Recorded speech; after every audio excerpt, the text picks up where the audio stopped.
Well, good evening, everybody, and a very warm welcome back to the show.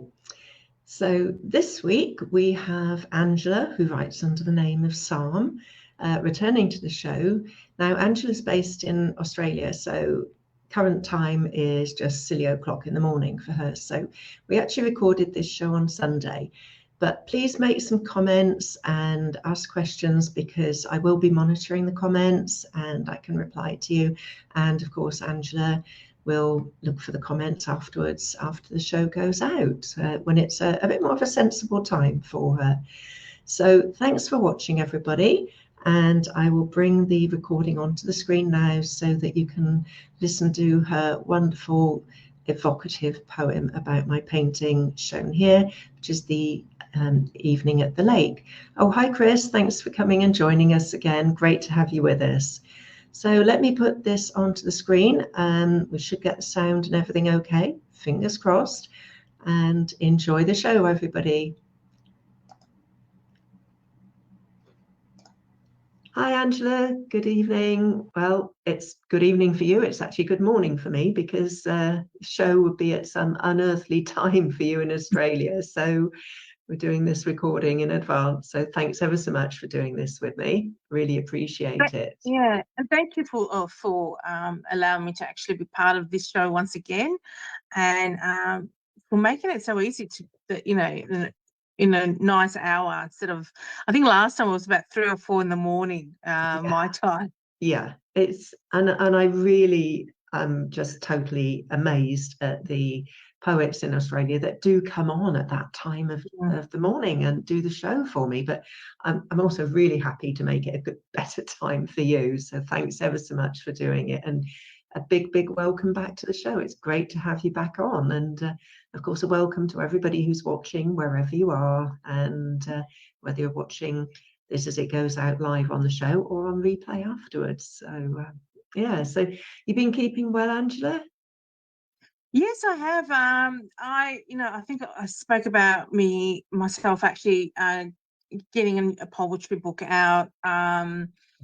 It hit a little bit of a bump. My initial editor had to pull out, but I was very lucky to get another very quickly, really fantastic editor to come in and swoop in and save the day. So I'm really excited about that. And I've got a few projects at the moment, writing projects up in the air. So it's exciting times. Yeah. Well, make sure you let us know when your book's ready, and publicize it on my Facebook for you and everything as well. Really happy to do that for you. Thank you. So, and I think the best way to do that, of course, and not saying there won't be a show in the meantime, because it'd be great to have you back on in the meantime. But when the book is published, come on another show and tell us all about it and where we can get hold of it and everything as well. So don't forget to do that. So let's have a look at this painting and poetry, which is what we're about. So the painting that inspired your poem for this week is the one that's showing behind me here, and I can actually hopefully share that on the screen a bit bigger for everybody to see. Only my system's running a little bit slow. Okay, there we go. Right, hopefully you can see the painting a little bit bigger there on the screen. So when you first saw this painting, Angela, and I know you said it appealed to you, so what did it say to you? I'm really interested to hear. This was, last time you'd given me 2 paintings, and this one actually was the one that inspired me pretty much straight away. I love the violet, the purple that's running through this painting. The violet that's actually in this painting.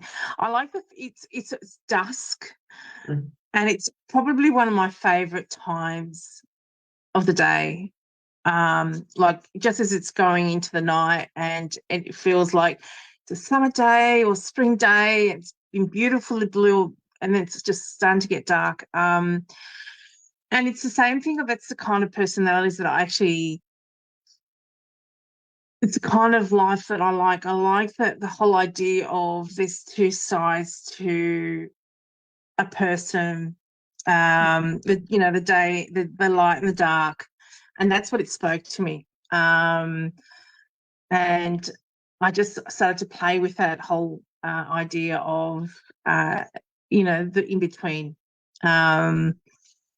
And it just took me there. Like, I'm just sitting there, I can hear the night bugs twittering, that like the cicadas twittering in the background, or the grasshoppers, and it's starting to get dark, and you can just smell it's that nice, it's almost, what's a word that we tend to use, the smell of summer rain, and the earth coming alive again at night.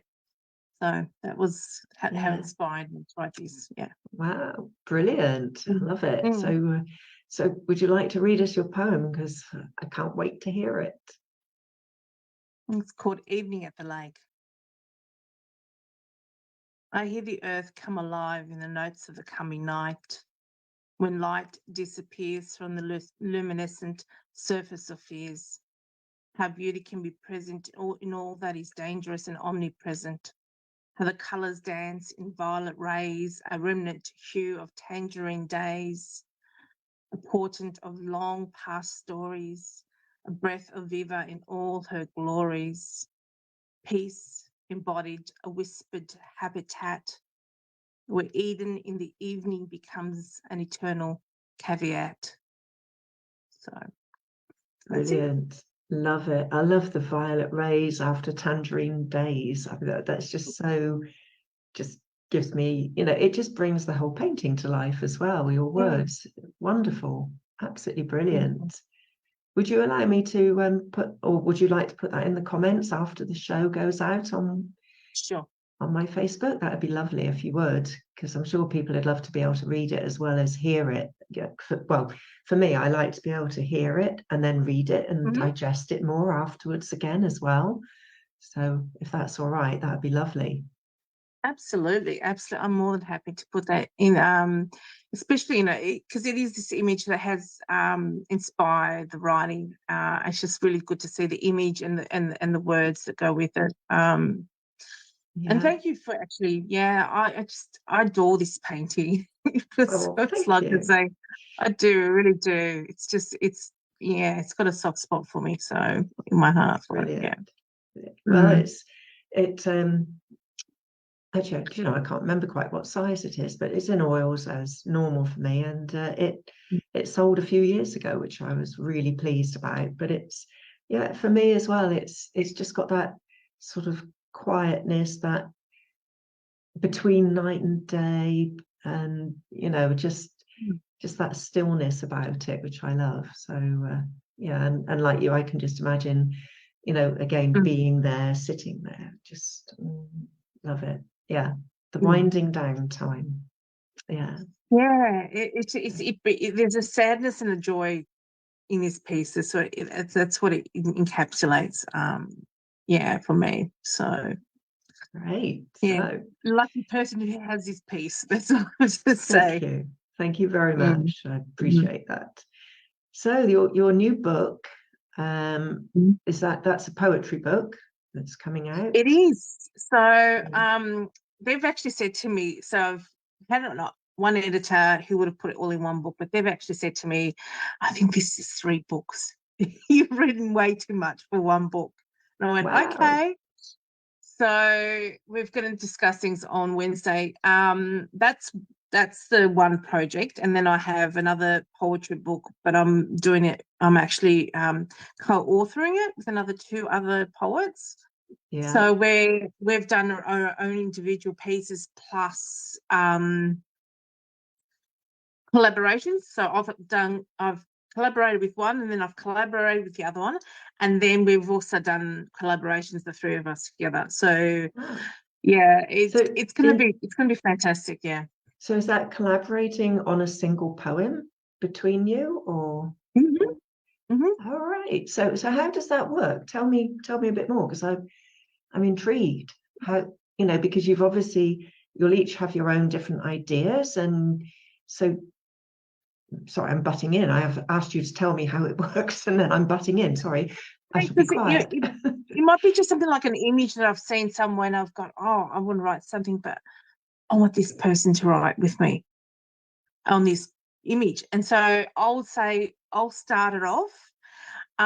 There's been times where you can either, I'll write something and then they'll follow it, or I've done with one of the authors in this co-authoring that we're thinking of doing is she'll write something and I'll go and I'll actually add 2 lines here, 2 lines there. So I'm actually weaving within her words, and maybe even tweaking things and then we're weaving. It's almost like a weave.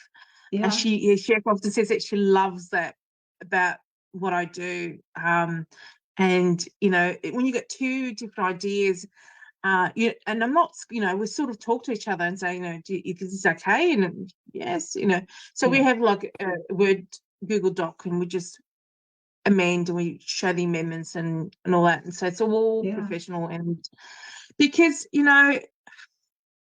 it's hard to say, but us artists have a little bit of we're precious about what we do. And it's just really nice to have actually some respect in you when you're writing, not sit there and actually amending things completely. So we have a very strong friendship. I think that also helps to be able to write something, co-author with people. And also a trust with each other as well, I should imagine you need as well. Yeah, absolutely. And I've also started writing, or I've started trying to complete an actual sci-fi fantasy adventure sort of novel. So there are 3 things I'm doing at the moment. Wow. The book, the novel, I don't think I don't see it probably this time next year. I can see it being complete, because it's really hard. It's a really hard struggle to write novels. It's easier for me to write poetry.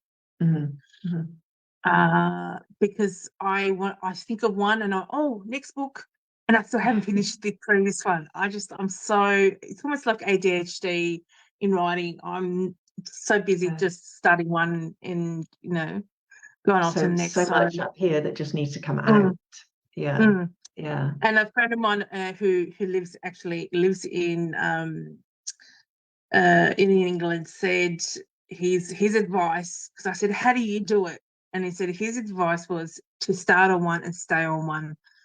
You've got to because he's a poet as well, and he's written a few novels, and it's just, you need to just stick it out. You can't, you just give yourself some freedom to write one poem every so often, but you have to stick to the one novel. Don't, because because I've got a list of books I'm going to write, but I'll get to it when I'm ready to get to it. Yeah.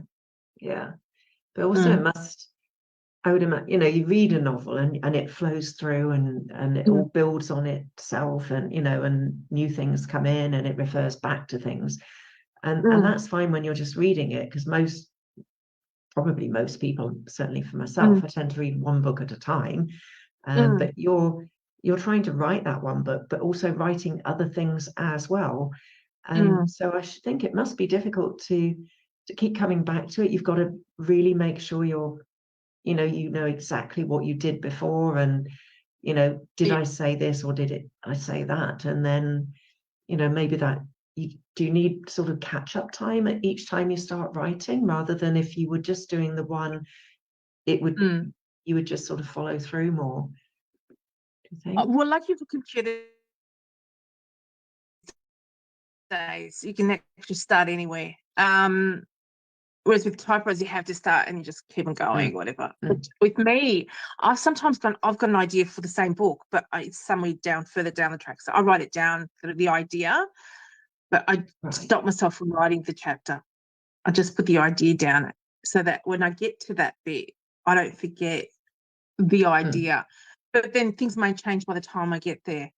I'm not a writer. I'm not a novel writer that I just start from the start and I just continue. I'm pretty much jumping from chapter to chapter, and then hopefully at the end when I read it, I'll be like, Because if I sit there reading them, if I sit there reading things, I'll never get to finishing it off. Because I'll Yeah. always sit there correcting it. I don't want to correct it until I am when I'm thinking that's it. That's the end for that book. Otherwise, I should imagine you could keep going back making a correction, but then you write something Mm. else, and then you've got to redo the corrections that you've already done, and a bit counterproductive, really. So Exactly. So in a way, you're doing a sort of skeleton and fleshing out different bits of the skeleton, but the animal that you're designing, the novel, where you've started that skeleton in this way, you may decide, well, actually, it's going to have 5 legs, not 4, because you want to change this bit, if it was an animal, as it were, so. Yeah, or you take something from the middle, instead of it being actually in the middle, you're moving it. Because it depends on which way you want to write it. Do you want to write it in the present moment, or are you going to go back and talk about something that happened, and then this is why we're here? Right. I think with that sort of adventure sort of style, fantasy adventure, you've got a little bit more flexibility to write that kind of way, because you can put anything in it to make it sort of creative. But yeah, it's not going to be just one novel. I can see it being I can really see that it's going to be a series. Ooh. Mm. And then that will be followed, no doubt, by the the TV spin-offs and the films and the the sequels and the prequels. Of course, you can't have just sequels these days. You've got to have prequels as well. Wow. We can only wish. We can only wish. Well, J.K. Rowling and Harry Potter. Just saying, This, I don't know. It's dream big. Yeah. Yeah. So that's what someone said to me. Someone actually sent me a message on Instagram, and I don't know why. It's just there must be one of the most incredible writers that always sending me really beautiful messages. The people love your writing, because it's incredible, and that's it. And I'm like, I didn't know I was feeling I was feeling a bit low today. I think it was just because I was tired, and I forget how old I am, and I think that I can stay to the wee hours and have fun. I can have fun, but I need my sleep. Yeah, it was really nice. It's a real boost, really isn't nice. it?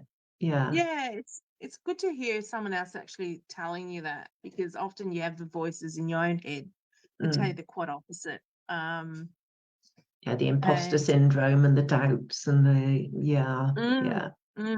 absolutely. Yeah. I think in a way they're good, because it means that you're not just sitting back and being complacent and just churning stuff out, because you're really, you're really thinking about it. You're really wanting it to be the best. You're wanting to improve all the time. And I think that's the same with, with your writing, with painting, with music, anything that's creative. I think once you start thinking, oh, well, yeah, I can do that, it's easy, but then you stop trying, you stop developing, you stop, moving forwards in your art, whichever form it might take. I think sometimes but you need the friends that will just go, what are you doing? Or friends or colleagues, or people in your life. You need that person. You don't need. I mean, it's good to hear the nice things, but it's always nice when someone tells you, knock it off, or what are you doing, or because for me, honesty is definitely very important. I that's how I trust. If someone is dishonest to me, I lose trust with people. And I'm true and honest. Like, some people go, oh, how did you work with that person? They're so tough and so direct. And I went, because they are direct. I want someone to tell me if I'm not doing my best, and if I'm not if I'm not working to their specifications. I want them to tell me. I don't want to hear from other people, or all of a sudden I've lost a job, and I'm like, why has that happened? Yeah. Because you've been not doing the right thing, you know. I think as long as it's done in a constructive way as well. Correct. Like, No, you know, you're right. You've written this and it's got some good points, but have you thought about changing that or doing it this way, or, you know, whatever it is. The same with you know, critiquing paintings. There's nearly always something that you can say is good to start with, you know, like I really love your colors in this one, or I love the effect you've got here, but have you thought, or what's actually happening here, or why have you done it that way, or, you know, just being constructive, and also not necessarily telling the person what to do, but giving them the pointers and the clues for them to arrive at that decision for themselves is better for, you know, for their development, whether it's, you know, creativity or work or whatever it might be, I think. So yeah, if it's done the right way, you know, the honesty, you know, someone just saying, oh, that's beautiful. Really? I don't think it is, you know, and if they're not telling the truth. What is it about? What is it that you find really beautiful? And is there anything that you think, you know, could have been, because you're right. You can't just say something. So like, even when you know, I'll read my friend's poetry. I might just write beautiful. I'll say something along this, you know, I'll find a line that really resonated with me, and I will point it out and just say, this is exceptional, this one line that you have. And sort of just point out something that I really loved about their writing. And there are some people there's nothing more than I can say sublime and all that, because I'm a huge fan of theirs, for the very reason of they write. There's one particular poet who she's fierce, and her metaphors are unlike anyone else's. They're not typical metaphors that she uses in her writing. They're actually quite confronting. In fact, that could be either very sensual, very confronting, and that's what I love about it, because that's how she is. She's fierce, and unabashedly herself. You know, she's that kind of person. I'm who I am. If you don't like it, you know where to go. Here's a footpath. That's the way. Go that way. And that's what I love about it. So yeah, but that's being authentic as well, isn't it? You know, if you try to write or paint like somebody else, and that's not you, then it doesn't come across as being authentic anyway. So, you know, you really need that to try and get the feeling into the work, you know, and that's either a painting or a poem. You know, if you're not being authentic, you're not going to get that same feeling into the work to resonate with readers, viewers, or whatever, you know. So I think that's really important to, you know, to be honest to yourself, and to be honest with others, you know, just saying, oh, it's beautiful, when they may be thinking, oh, it's a bit rubbish. It doesn't help, you know. So yeah. So sounds like you've really got your work cut out for this year. Yes. There's a lot going on, and I'm also looking for work. So you know, having come back, we went to, I don't know if I spoke to you before then, but we went to Hawaii, and before the horrible fires, you know, all that happened in Hawaii. So we got back, I think that all happened, I think 2 or 3 weeks after we got back.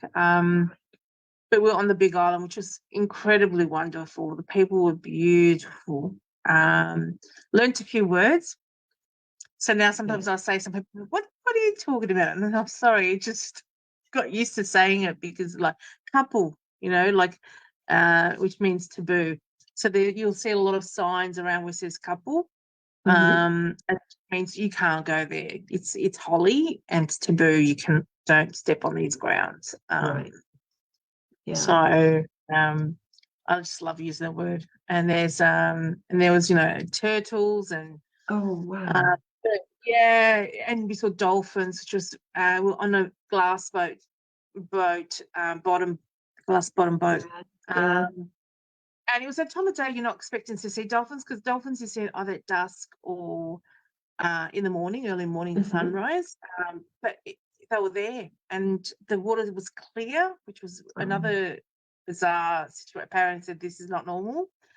So we were very lucky. We had dolphins underneath the boat, around us. It was beautiful. It wasn't, the typical bottlenose dolphin. It was the ones with the black and the white stripe on them. Yeah. Morphle Island. I highly recommend magic. to go, help the locals, having gone through such a horrible thing, situation, and try to bring back, I think, tourism to get their livelihood back on track. And just pay respect for those that have lost their lives as well. So we'll definitely be going back. They're really beautiful island, just how they are, islanders. They're just beautiful people. Yeah. Magic. Well, I'm really pleased for you. You did experience it before the awful fires, and I just obviously send all my best wishes to everybody there, that they can get themselves back up on their feet. And as you say, tourism, it's income for them. So, for people shouldn't be avoiding it. As soon as they're ready for having tourists back, then they should go, because it will help them get back up on their feet again, won't it? So exactly. It's really hard on them through COVID. So yeah, I really heard a lot of that, and I don't want that to sort of be the same thing happening again. But at the same time, just it's a form of respect. Just to reach out to the locals as well and sort of see if they need any help. But yeah, definitely. But it was a really wonderful experience. So we'll definitely be going back. I mean, even just the turtles and the dolphins. I mean, that you've sold it to me already. Yeah, it's beautiful. Yeah. So are you still doing like lives and things like that at the moment? Yeah, I do 2 lives. I've cut back because I've also gone. I told you I've got back to do masters. Yeah. So that's another added layer of what I'm doing. So, because I did 27 years of finance and administration, but I never had anything formal paper-wise. So I've just decided to go back and do my masters in business administration. So I've cut back to doing 2 lives. So once a week, on my Friday midday, which is, I think it will be 3 a.m. in the UK. Right. I do a live. Yeah, I do a live over at Poetry Support BYBT on Instagram, and your midday on Tuesdays. Okay. So Tuesday midday, because I also am doing a live with someone who lives in London. She is actually from America, but she met her wife on Instagram. And she moved from New York to London. Yeah. So yeah. Wow. So I do a couple of hours live with her. Her wife Billy was from the UK. It's just nice. It's just one of those things where I know a lot of couples from Instagram poetry community that have actually met. Another one's actually moving to Canada to be close to his girlfriend. Yeah, it's beautiful. One's married and they've been traveling, I think, through COVID. They're still traveling, like they're living and traveling. So, yeah, it's incredible. Wow. And they're all from Instagram. So, the positive side of Instagram and the poetry community. Yes, incredible. Good. Oh, it's lovely to hear, such positive stories coming out of social media.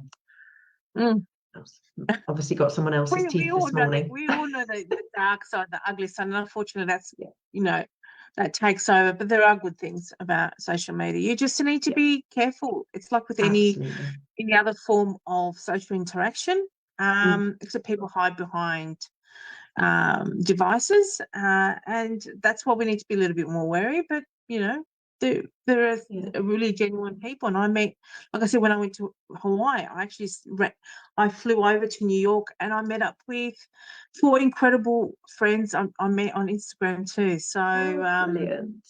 yeah, so that was really, was it 1, 2, 3, 4, and one of them brought her daughter along, so it was really nice. So it was really nice to catch them. So there are good things. It's not just bad. Yeah. Unfortunately, that's all we hear is the bad things. Yeah, but there again, I've met people like you. I mean, it's brilliant. I've made so many lovely friends.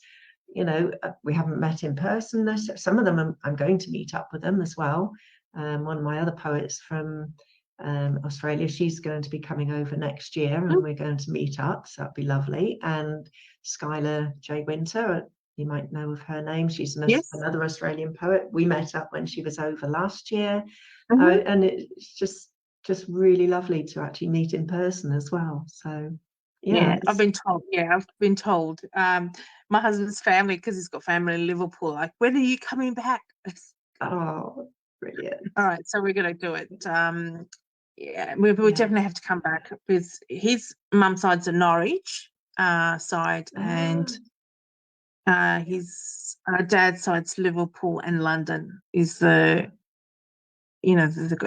grandmother was from Liverpool, granddad's from Oh. So. Well, listen, your lives, if you've got links for them, once the show's gone out, put them in the Facebook show comments, and then if people would like to join and listen, then they'll be able to do that. That'd be great. So thanks for it, and your poem as well. But unfortunately, we're starting to run out of time now, so just remains for me to say a fantastic thank you so much for coming on. Really appreciate it.